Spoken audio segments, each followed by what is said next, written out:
All right. Welcome everybody to this edition or session of Forest Landowner Association Landowner Learning Series.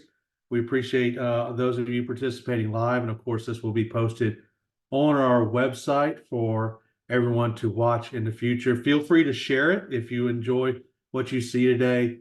Feel free to share the link and everything that will be provided after the webinar to other landowners who you think would benefit from the information that we're going to hear today from Funga.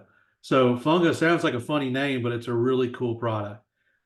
We were introduced to this by our friends at International Forest Company and PRT. We were very excited when we got to meet the team from Funga, who you're going to meet some of them today and hear from them. Our goal at Forest Landowners Association is always to find ways to make you successful with your ownership and management of your forest land so you can continue managing it for future generations. There's been a lot of different opportunities that have come our way as landowners over the past few years to do different things on our forest land, a lot of them associated with carbon. When I saw this one, and I was really, I gotta be honest with you, a little blown away at the change of perspective that Funga is bringing to landowners, and they're bringing something to us that we already know how to do, which is plant and grow trees. So we're excited about this product. We hope you are too. Funga is also a member of Forest Landowner Association. We appreciate their support through membership. They will be participating in our conference June 25th through 26th, just outside of Denver, Colorado. And so you'll get to hear from them again there. We have today with us Ian Ware, who's the lead scientist with Funga, and Anthony as well, who's their landowner engagement manager. We're really excited to hear what you guys have to say. One last note is Michelle put it in the chat that if you would like to ask questions, just if it comes up, just go ahead and ask it during the time. We'll answer them all at the end. We won't take them as they come. But if it pops in your mind, go ahead and ask that question either in the chat or in the Q&A tab at the bottom of your screen. So Ian, thank you guys for being here today. We look forward to hearing more about Funga. Great. Thank you, Scott, for the introduction. And yeah, thank you all for the opportunity to speak. I'm really excited to be here. I'm going to start today by talking a little bit about forest ecology and then how our team is beginning to manage and restore below ground biodiversity in our working forests. Again, my name is Ian Ware, and I'm joining the webinar today from Missoula, Montana. I'm the lead scientist at Funga, and I've spent the last 12 years researching how trees and their microbiomes interact to influence forest health and resiliency, from local to landscape scales in temperate forests and tropical forests, ultimately joining Funga to translate this science into real-world outcomes. Around the world, governments and corporations are taking responsibility for addressing the climate crisis and signs of major biodiversity collapse. And as many of you probably already know, at the center of this discourse has been forests' fundamental role in global climate strategy, including forests being managed for timber. However, historically, most working forest landscapes have been managed for one thing: timber. And today we need to ask ourselves, how do we best manage working forests for timber, but also for biodiversity and carbon drawdown? Funga has identified an opportunity to align timber, carbon, and biodiversity outcomes. And that opportunity lives below our feet, in the soil, in the forest fungal microbiome. By taking advantage of microbiology and timber forestry infrastructure, we are on a path to unlocking gigaton-scale carbon removal. And by doing that, we have this massive opportunity to reimagine the practice of forestry and reforestation in a way that takes advantage of biodiversity as a fundamentally new class of biotechnology. Much of our team's research is focused on bridging the communities of soil microbiology, forestry, restoration, and carbon cycle science. And I think it's really important for us to start today at the top, to understand how fungal biodiversity can be such an important component of forest health, and simultaneously why it's so often overlooked. And part of this is because most of what we know about forest productivity and terrestrial ecosystems in general is based on things that we can measure above ground. As a forester or forest ecologist, we can all go into the forest. We can all count the number of trees, identify the species, measure specific characteristics, maybe even remotely sense features of the forest canopy from space. And of course, this focus above ground makes a lot of sense. Above ground is where photosynthesis happens, and photosynthesis is how carbon and energy enter forests. But we also know most terrestrial plants are limited in some way by soil resources like water or nutrients. And to access those resources, plants need to build roots, and plants build a lot of roots.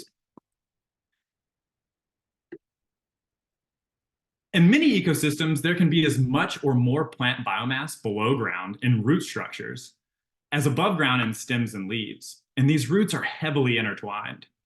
And so it becomes very clear very quickly there's an enormous potential for really important ecological interactions to be occurring below ground. And when you look closely at these roots, and I mean really closely, you realize they're not really just roots, they're also fungi. Most plants on Earth are in symbiosis with mycorrhizal fungi. In this video, these are young pine roots pushing through the soil. You can see the Y structure forming at the root tips in white. That's where the plant is beginning to form their partnership with a symbiotic mycorrhizal fungus. You can also see the soil is beginning to fill with these white, diffuse spiderweb-looking structures. These are fungal hyphae, roots for fungi instead of plants. And trees depend on thousands of species of root-associating fungi to access growth-limiting nutrients like nitrogen and phosphorus. And what's going on here is that the plant and the fungus are trading.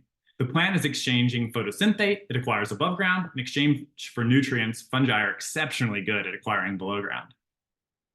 And one reason fungi are so good at this is because they build those vast hyphal networks in the soil to capture those resources. So it shouldn't be surprising to anyone that trees invest big time in these fungal partners. Now I want you to consider an entire forest with trees potentially 100 feet tall, hundreds of years old. That's a lot of fungi. And that's a lot of fungi because these organisms are central to how most trees interact with their environment. There are estimates that in some ecosystems, the amount of carbon flowing to these fungi can exceed flows to foliage. And importantly, many trees will not even establish in the wild at all if these symbiotic partners are missing.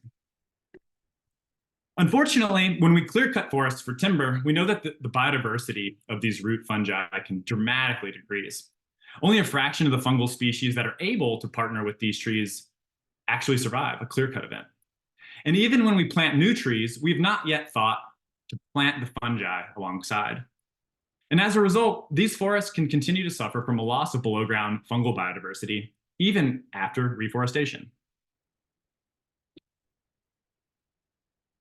Historically, much of the reason we know these fungi are so important for tree growth is because of experiments that often look a little something like this. What we like to call big tree, little tree experiments. The big seedling was grown with its mycorrhizal fungi. The little seedling was grown without. And the inoculated plant is clearly bigger and growing more vigorously. And a whole host of scientific literature suggests that they can also confer greater drought tolerance and have a higher resistance to plant pathogens. And of course, all these effects can vary based on particularly which fungus is present, soil nutrient status, climate, etc. However, what we can learn from these types of experiments is still ultimately limited in some very crucial ways. And that's because a seedling is not a forest. And a forest never really has a non-mycorrhizal control. Some fungi are always present, and there can be dozens to hundreds of species. The question isn't really what happens if mycorrhizal fungi are there or not, but instead, what does a healthy forest microbiome look like? And if we can identify what a healthy forest microbiome looks like, can we rewild the forest fungal microbiome as part of our reforestation effort? And at Funga, we apply new science to restore below-ground fungal biodiversity as part of the reforestation process. Put simply, we put fungi back. This is what accelerates forest growth and carbon drawdown. And we are scaling up this science. And how are we doing that? Our tech is a blend of a bioprospecting approach and a biodiversity restoration approach. We like to call our tech biodiversity as biotechnology, and it has a few key steps. First, we need to understand which forests harbor biodiverse, growth-promoting communities of fungi. And to do that, we've built a comprehensive data set. the first of its kind. We measured tree growth and carbon removal rates in hundreds of forests. And then at these same forests, we sample the soil, we extract DNA, we amplify that DNA, and then we send it off for DNA sequencing to learn which fungi live below ground. We then bring in additional data sets on forest age, management history, climate, soil conditions, soil type. These types of data sets help us isolate the effect of the below ground microbiome on forest productivity. And finally, we can dig deeper into that data set to find specific species combinations that are indicators of overperforming forests. And this process leads us to forests capturing more carbon, putting on more timber, more wood, than you would expect given their age, management history, and geography. Once we identify those communities, we then develop them into novel inoculants and put them directly onto seedling roots in a tree nursery, where these seedlings live the first year of their life before going into our carbon projects. This is part of what makes our technology massively scalable. And once we introduce the right fungi here, we can slip into existing large-scale forestry infrastructure. Importantly, we're not trying to identify individual species or strains of fungi to scale up in a lab. Instead, we work with complete communities of native microorganisms. We want to specifically highlight there can be hundreds to thousands of species of fungi and bacteria in the inoculants that we develop. And what's amazing is I want to call out here that we've already shown that this works in real outdoor forestry environments. In our first field trials, we're seeing 30 to 60% more biomass after 1 year within actual timber stands. This is carbon above ground in wood. And these findings are not a one-off. This kind of effect size is well in line with studies we've reviewed from around the world and published in the scientific literature. This is the promise of decades of ecological research finally being translated into real agricultural and climate opportunities.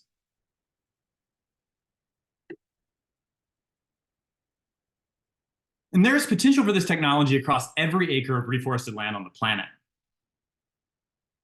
But we're bringing it to scale first in southern US timber forestry, the largest timber market in North America, because there is just massive opportunity for a rapid impact at scale.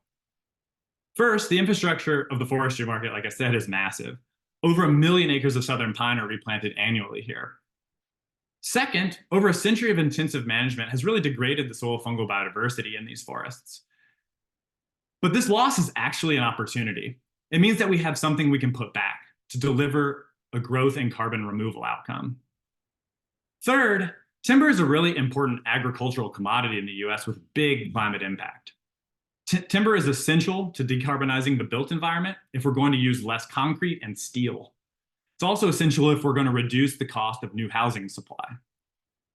Funga allows these forests to produce more wood on the same acres. We don't do that with chemical inputs or genetic modification. We do that by restoring native fungal biodiversity that used to inhabit these landscapes. And to realize these outcomes, we've developed a business model that aligns the interests of forest owners and carbon removal buyers. Funga builds carbon projects on our partner forest land, powered by fungal biodiversity. We sell those carbon removal credits on the voluntary carbon market, and forest owners get an additional timber, that's their first bottom line, as well as a carbon lease payment. On the credit side, it allows us to deliver a carbon product that is really strong on the 3 things every carbon removal project needs to address. First, it's additional. This carbon would not be removed if we had not inoculated with fungi. And it's this lift, this additional growth compared to a business as usual forestry practice, that is our additionality. This lift is the only carbon we bring to market. Second, it's durable. Right now, we're only bringing to market the additional carbon we know lives on for at least 100 years in the built environment.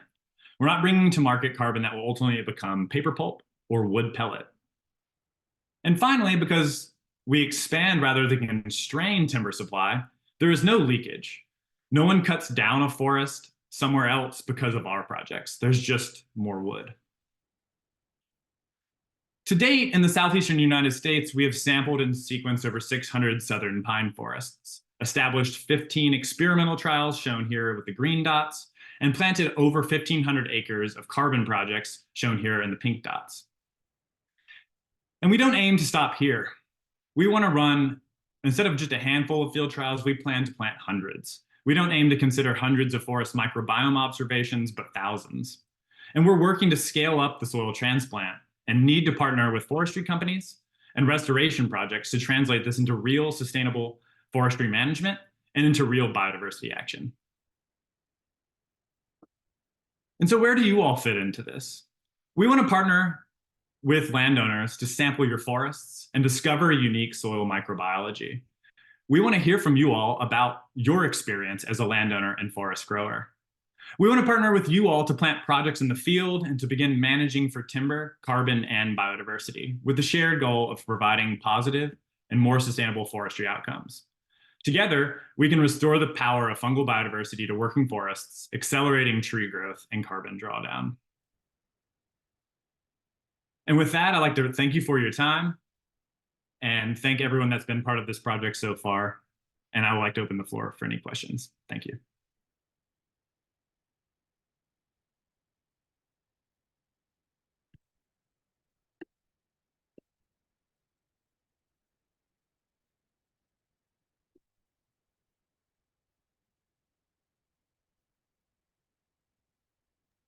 All right, if we have any questions, just post them in the Q&A or in the chat area, if you would.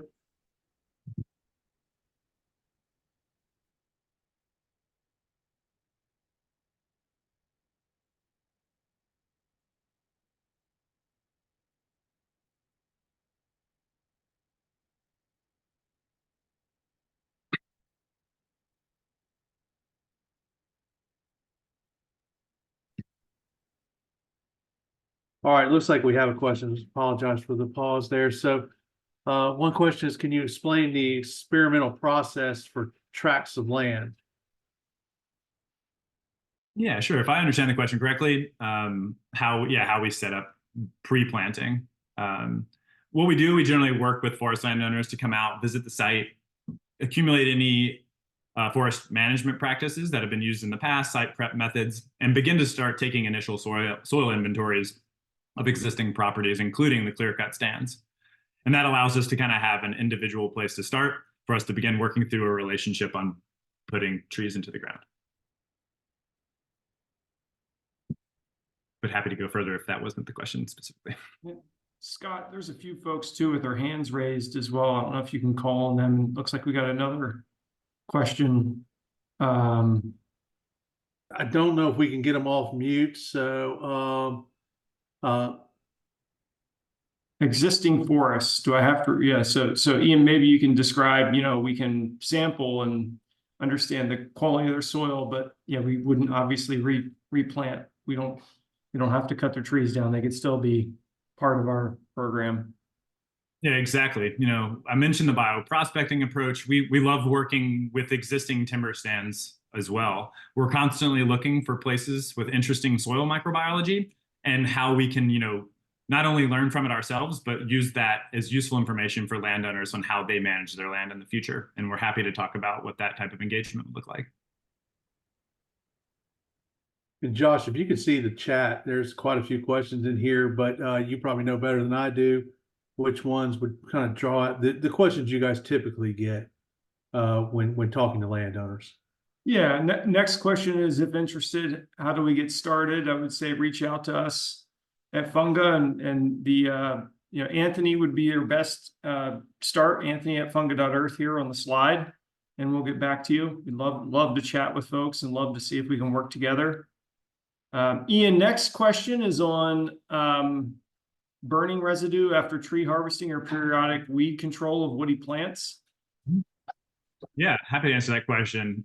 We want to fit in with existing management practice. Obviously, burning is great. We want to keep down weeds, and in terms of competition as the stand grows. And so with those types of things, we generally just like to know, and we ask all of the landowners that we work with to develop a management plan with us and share that management plan with us, just so we know when burns happen, if they've happened pre-planting, what were the herbicides that were used and at what rates, in fertilization, thinning, all of your standard management practice. We just want to understand those things so we can influence that and put that into our models, understand how that influences our carbon accounting and other things like that. And Ian, maybe the one other thing with, woody vegetation control and competing vegetation, what we've seen in the past is, the more vigorous, faster growing pine trees from inoculation just punch through, are much more able to punch through competition and then basically shade out the understory. Yeah, I can provide a little more context there. Yeah, Yeah. the microbiomes that we're introducing, those are pine-associated microbiomes. So a lot of them are not going to be associating with a lot of the dominant, weedy grasses and potential weedy trees that come up post-succession and after a clear cut. Exactly. Josh, So- I know this question about acre size is one that comes up in all carbon programs. Minimum, maximum acre size to participate. I will say there currently is no maximum, but the minimum size really would be dictated, if we have a grouping of lands, we can go smaller. But if it's a standalone land, we've been at 100-acre planting, which I know for some folks is on the large size side, but 100 acres has been kind of our current floor. And I would say if you've got 80 acres, look us up, or, still we'd like to talk to you and understand what your goals are and if we can work together, but it's a soft floor, 100 acres. And certainly why I say still look us up is we could have multiple landowners around and that changes the economics for us to work. Exactly. We're looking into how to work through group projects as well. Next. Yeah, I might Go be able ahead, to Scott. summarize some of these, Josh, is that, and I know you don't want to just say, but like we do these and not these or be exclusive of any properties or anything, but there's a lot of questions in the chat about regions of the country, soil types, tree types that you're inoculating. I guess what's the site look like first, and then what are those tree types that you're trying to deploy on those sites? I know you mentioned the southeastern U.S. because of its economic importance and all the activity we have in the southeastern U.S., but yeah, what do those sites look like, and then the trees you're using? Absolutely. So right now, like I mentioned in the talk, we are focused on the southeastern timber market. Right now, that for us, that looks like loblolly pine and longleaf pine. We're very open to talking with folks with other species and in different regions. I believe that our next kind of discovery phase will be in the Pacific Northwest with things like Doug fir and others. And I think that would love to talk with folks that allow us to start stepping into those markets, understanding the problems and hindrances, collecting the soil microbiome data that we need, and then starting to kind of push forward there. And so if you're curious about other regions, please feel free to reach out to me directly, and we can start understanding how best to engage. And in the South, I mean, we're working Eastern Texas the whole way across to, Northern Florida up to Virginia. So, I mean, we're covering the expanse, which is, a large landscape, but across the South where the Pine Belt is. Yeah, and you got a really interesting question here from Chase, who I know is in Louisiana, and some of those landowners there are dealing with some issues in the forest, like brown spot needle blight, that are really just open, like about possibly could this be a way to combat issues like that are just starting to pop up on the radar for landowners? Yeah, that's a great question. One we're very excited about. A lot of what mycorrhizal research has shown in the past is that there is conferred pathogen resistance. I know that we're working on improved genetic families to help here as well. If we can kind of pair on with ours. That being said, we are detecting, we know a lot about ectomycorrhizal species specifically because of their benefit for plant growth and ecosystem health. And I think, and we are picking up, major taxa that are very important for pathogen resistance. And I think, an interesting part for us is as we're out sequencing these stands, we can, a large number of these fungal pine complexes and things that cause pine decline and others can be detected in our data sets. And so us coming out, measuring these stands, sequencing their forests, if we kind of, in a way, could be potentially a first line of defense on identifying these. And then exactly like having some conferred pathogen resistance down the line, because these seedlings are, have a healthier nutritional profile. They're more resilient, and can acquire nutrients better. So there's overall more resilient and potentially, absolutely have more resistance to pathogens in the field. I think a great way for folks to think about it is, we as humans, if we have basically a unhealthy gut, an unhealthy microbiome, we're much more likely to get diseases and all kinds of other illnesses. It's the same for soils. It's the same for the forest ecosystem.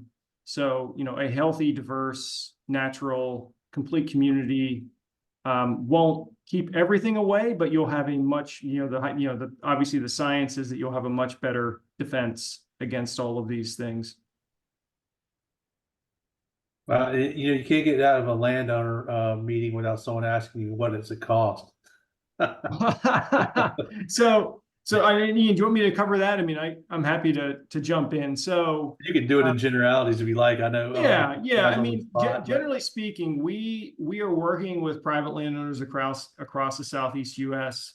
We provide the landowners buying where we inoculate is with improved containerized seedlings right now. They're buying from PRTFCO across the Southeast at this right now. And what we do is we inoculate the seedlings at their nursery. They show up with a box to your property with a sticker on, Funga inoculated. And those are free. Now, I know you're going to say but wait, there's never a free lunch, right?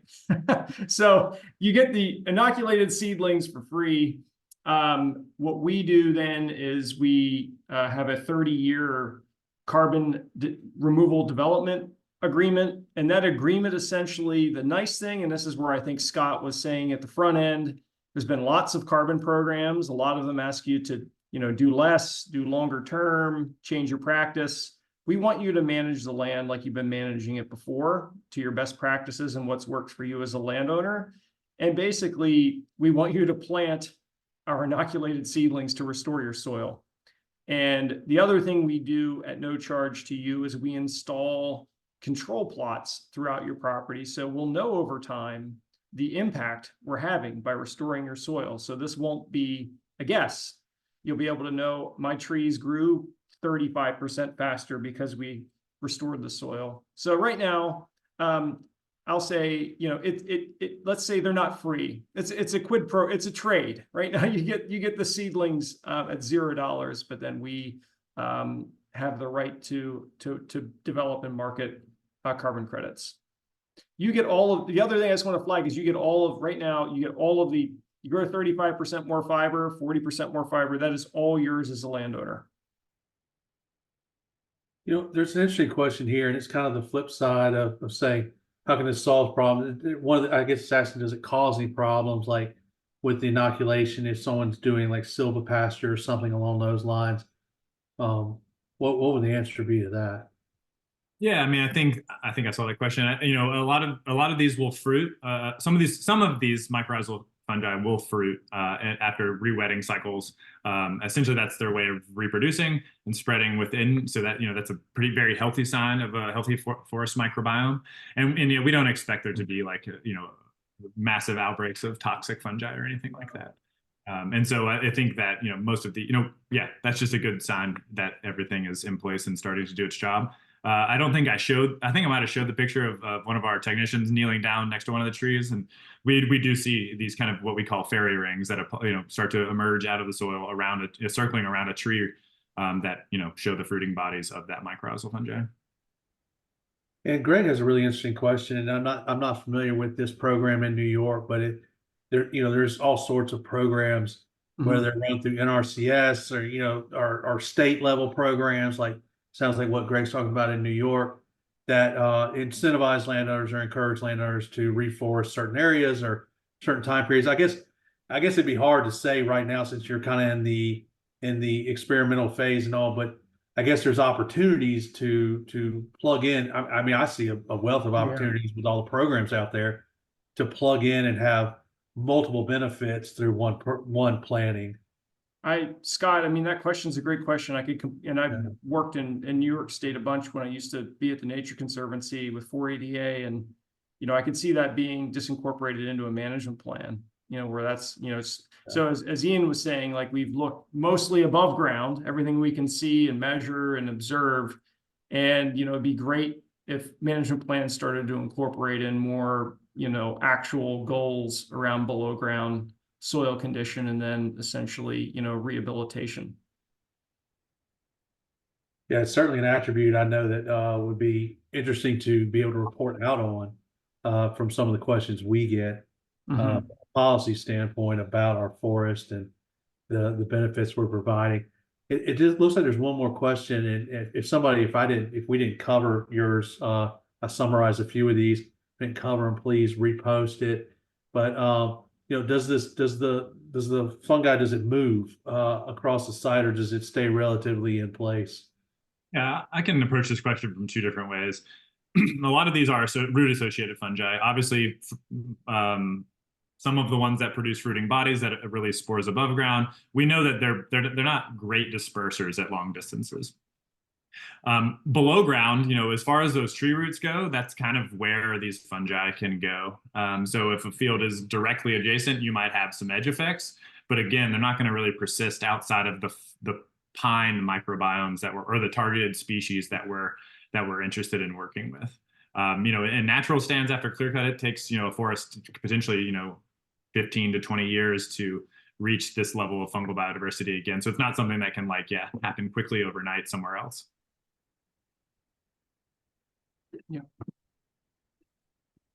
Great information. I think just looking at the amount of questions that are being asked, you can see the level of interest. It's a cool project. It's obviously has some great potential to benefit landowners. We really appreciate Funga diving into this, finding ways to help improve our forests as private landowners, help us find innovative ways to participate in carbon markets, potentially even solve some of these pathogen issues that we're dealing with out there that are kind of popping up on us. So certainly a lot of potential out there.